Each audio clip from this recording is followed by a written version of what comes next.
as a It is not my obligation, and do not point to me. Yes, you have a constitutional oath to uphold the Constitution, ma'am.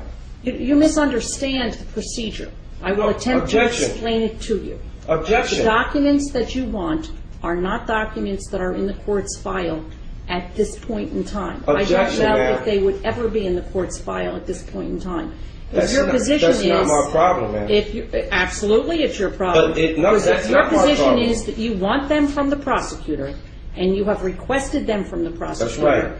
And the prosecutor has failed to give them to you. That's right. You can make the appropriate application to the court, and you can say to the court, I've asked for them, I'm entitled to them, I haven't gotten them, order them to give it to me. I've already filed received a no notarized affidavit of fact in reference to return of property weeks ago. A notarized affidavit. So if you're telling me you don't have to acknowledge affidavits, all right, that's what your statement is. However, bottom line is this court has failed to prove jurisdiction and has avoided the issue of jurisdiction at all costs. And nobody in here has the status.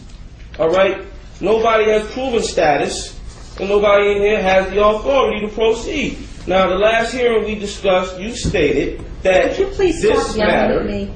this matter, you stated, ma'am, for the record, you stated that this matter was relative to jurisdiction, not Mr. Kiesler's position here and not anything else. You stated that you were giving the prosecution a chance to prove jurisdiction, and he's not even the assigned prosecutor to the case, but obviously he's remaining silent, and he has nothing to state. So I move that this case be dismissed.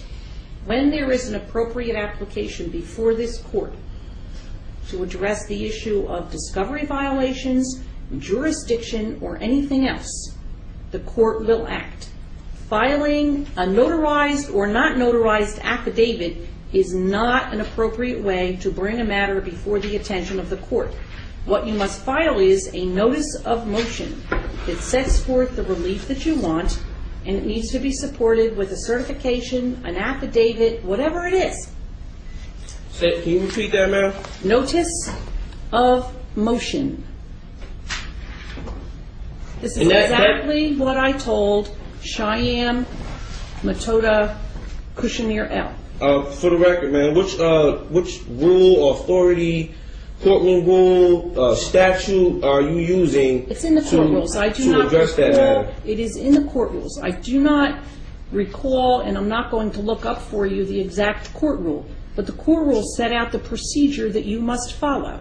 Objection, ma'am. I'm not a party to society. I'm not subject to your courtroom rules, and you have not proven jurisdiction. And I will never address the issue of jurisdiction until and unless the appropriate application is made before the court, because filing either an affidavit that's notarized or an affidavit that's not notarized does not bring it before the attention of this court. Objection. There is no discretion to ignore the lack of jurisdiction. Joyce versus United States. Jurisdiction is fundamental, and a judgment rendered by a court that does not have jurisdiction in here is void ab initio, and that is application of Y300 P.132 versus Caveat. Once jurisdiction is challenged, the court cannot proceed when it clearly appears the court lacks jurisdiction. The court has no authority to reach merits, but rather should dismiss the action. Melo versus United States 505 F2D. When jurisdiction is challenged, the party invoking jurisdiction has the burden of establishing. Basso versus U.S. Power like company. Courts enforcing their statutes do not act judicially but merely ministerially.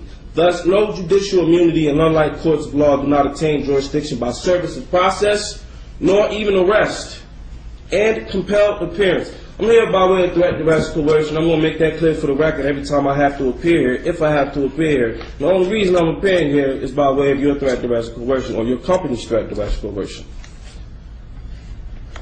You can Once jurisdiction is challenged. Let me interrupt you, please. You can read me this until the cows come home. You can read it ad nauseum and ad infinitum.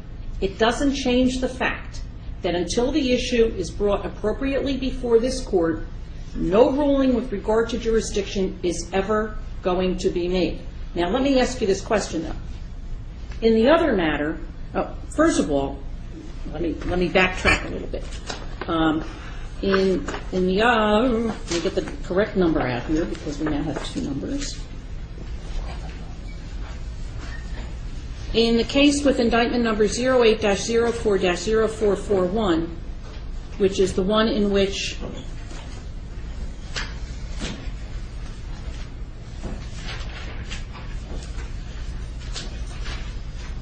Cheyenne M. Cushamirel is also involved, I have severed those matters, so they will be on completely separate tracks. But he told me that he had filed a notice of removal to the federal court, and my question to you is, have you filed a notice of removal to federal court with regard to any of these matters? Yes, ma'am. Notice of removal All has of been them? filed All of them? regarding all matters. The three matters? Yes, the three matters that you May I ask you, please, would currently you tell me, reference. when did you file this? They were filed last night. FedEx. To By the way of federal FedEx. court? To the federal court. All right. Yes. Now, as I am sure you are aware, if the court accepts them, then we will simply transfer them to the federal court. We won't deal with them anymore. Okay. Well, I'm still sure you're aware of the matter that you've not proven jurisdiction in either of the hearings and that you've avoided addressing the issue of jurisdiction. And I will continue to not address the issue of jurisdiction until the appropriate motion is filed with the court and the court has the ability to address it and make a determination with regard to it. And Judge, if I could just comment, that's the issue at hand. As currently stands, we are representing. Objection. You're not representing me. Therefore, it would be our responsibility to file that motion. Given the fact that he will not cooperate with our office, it's impossible for us to do that. Objection. We really need to Well, reach the issue. I want to get Objection. back to what I do want to get back to what Amir KCL said.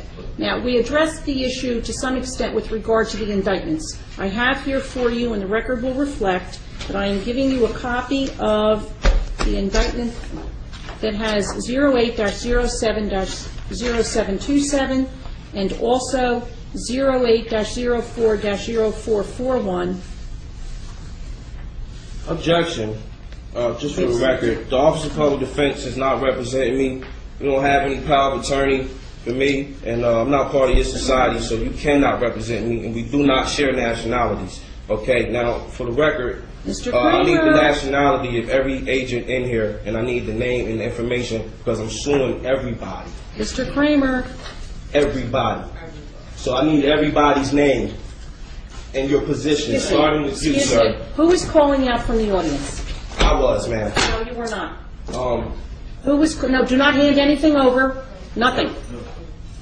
In the audience, please do not call out while court is in session, or the officer will ask you to leave.